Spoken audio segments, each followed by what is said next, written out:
1942년 10월 1일 목요일. 내 가장 좋은 벗 키티에게. 어제 얼마나 놀랐는지 몰라. 아침 8시에 갑자기 초인종이 요란하게 울리지 뭐야? 당연히 누군가 찾아온 것이라고 생각했어. 하지만 모두들 틀림없이 불황하나 우체부일 거라고 단언해서 겨우 안심했단다. 우리는 갈수록 조용해지고 있어. 키가 조그만 유택의 약사이자 화학자인 레빈손이란 사람이 쿠글러 아저씨 보조로 실험실 주방에서 일을 해. 그 사람이 이 집을 구석구석 너무나 잘 알고 있어서 우리는 혹시 그가 이전 실험실을 둘러보려고 위로 올라오지 않을까 두려워. 그래서 우리는 모두 새끼 승지처럼 조용히 있었어. 3개월 전까지만 해도 왈가닥이던 안내가 몇 시간 동안 조용히 앉아 있어야 하고 또 그럴 수 있으리라고 누가 상상이나 했겠어? 9월 29일은 반단 아주머니의 생일이었어. 크게 축하 파티를 열지는 못했지만 그래도 아주머니는 꽃과 작은 선물을 받았고 우리 모두 맛있는 음식을 먹었단다. 아저씨는 붉은색 카네이션을 선물했는데 그게 그 집 전통인 모양이야. 아주머니에 대해 좀 더 이야기할게. 자꾸 아주머니 때문에 화가 나. 이 여자가 아빠한테 자꾸 치근거리거든. 아빠의 뺨이나 머리카락을 쓰다듬기도 하고 치마를 꼴사납게 높이 걷어 올리고서 자기 딴에는 재미있다고 생각하는 이야기를 하며 아빠의 관심을 끌려고 해. 아빠는 아주머니를 예쁘다고 생각하지도 않고 또 호감을 느끼지도 않기 때문에 다행히 그 수작에 말려들지 않아. 하지만 너도 알다시피 나는 질투심이 강해서 그런 것을 그냥 두고 볼 수가 없어. 그래서 엄마는 아저씨한테 그렇게 하지 않는데요? 하고 면전에 대고 말해버렸어. 페터가 웃길 때가 가끔 있어. 어쨌든 이상하게 변장해서 사람들을 웃기는 걸 좋아하는 건 나하고 똑같다니까. 페터는 자기 엄마의 아주 통이 좁은 원피스를 입고 나는 페터의 양복을 입었어. 페터와 내가 각자 어울리는 모자를 쓰고 나타나자 어른들은 배를 잡고 웃었어. 우리도 아주 즐거웠어. 베프가 백화점에서 언니와 나를 위해 새 치마를 사왔어. 그런데 옷감이 너무 나빠서 감자자루로 만들 것 같지 뭐야. 예전 같으면 상점들이 팔 엄두도 못 냈을 물건이 지금은 각각 7굴덴, 75센트와 24굴덴씩이나 해.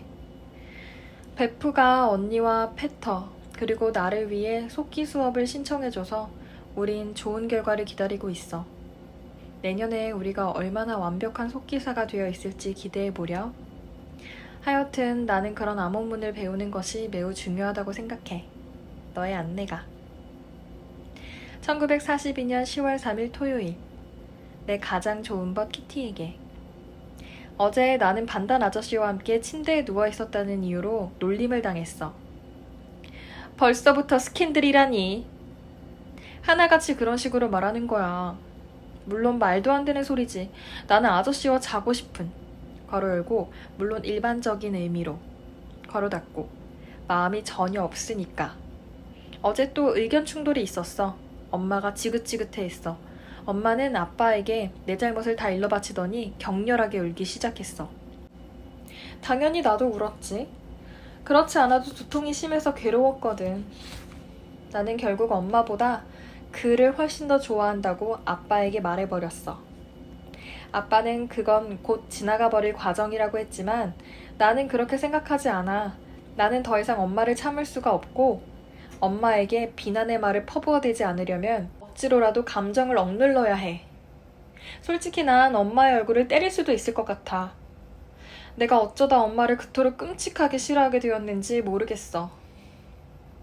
아빠는 엄마가 몸이 안 좋거나 두통이 있을 때 내가 자발적으로 일을 거들어주겠다고 나서야 한다고 말씀하셨어. 하지만 나는 엄마를 사랑하지 않기 때문에 그럴 수가 없고 또 그래야만 한다는 생각도 들지 않아. 언젠가 엄마가 죽는다는 사실은 충분히 상상이 되지만 언젠가 아빠가 죽는다는 건 상상만 해도 견딜 수가 없어. 정말 못된 생각이지만 그런 느낌이 드는 건 어쩔 수가 없단다. 엄마가 이 글이나 다른 글을 읽게 되는 일이 결코 없기를 바랄 뿐이야. 나는 어른들 책을 더 읽어도 좋다고 허락받았어. 지금은 니코 반 슈텔렌이 쓴 에바의 청춘을 읽고 있어. 안네 프랑크. 1942년 10월 9일 금요일. 키티에게. 오늘은 슬프고 우울한 소식밖에 전할 게 없어. 우리가 알고 지내던 유태인들이 곧 단체로 체포될 거래. 게슈타포는 그 사람들을 조금도 대접해주지 않을 거야.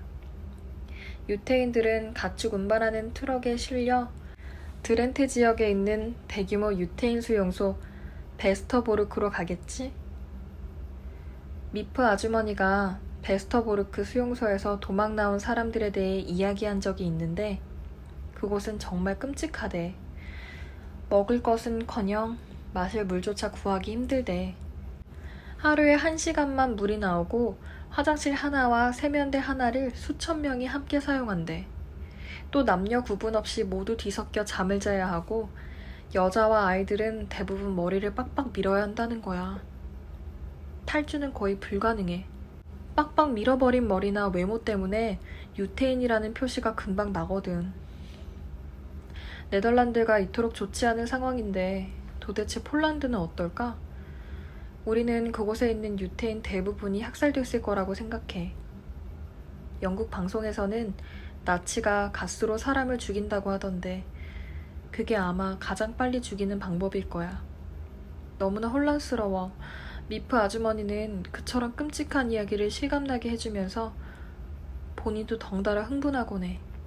예를 들어 며칠 전 일인데 늙고 기운 없는 유태계 노인이 아주머니네 집 앞에 앉아서 수송해 갈 차를 가지러 간 게슈타포를 기다리고 있더래. 그 불쌍한 할머니는 영국 비행기에 포를 쏘아대는 소리와 번쩍이는 전조등이 무서워 어쩔 줄 몰라 했지. 그럼에도 미프 아주머니는 그 할머니를 집으로 데리고 들어갈 엄두조차 내지 못했대. 아무도 감히 그렇게 하지 못할 거야. 독일 양반들은 처벌할 때 점잠 빼는 법이 없으니까. 베프도 통 말이 없어졌어. 남자친구인 베르투스도 독일로 가야 하거든. 베프는 비행기가 건물 위로 날아갈 때마다 그들이 100만 킬로그램까지 폭탄을 베르투스의 머리 위에 떨어뜨리지 않을까 두려워해. 100만 킬로그램짜리는 떨어지지 않을걸? 이라든가 폭탄 한 개만으로도 충분하지 라는 식의 농담은 정말 심해. 베르투스만 독일로 가는 게 아니라 매일같이 젊은이들을 가득 실은 기차가 떠나고 있단다.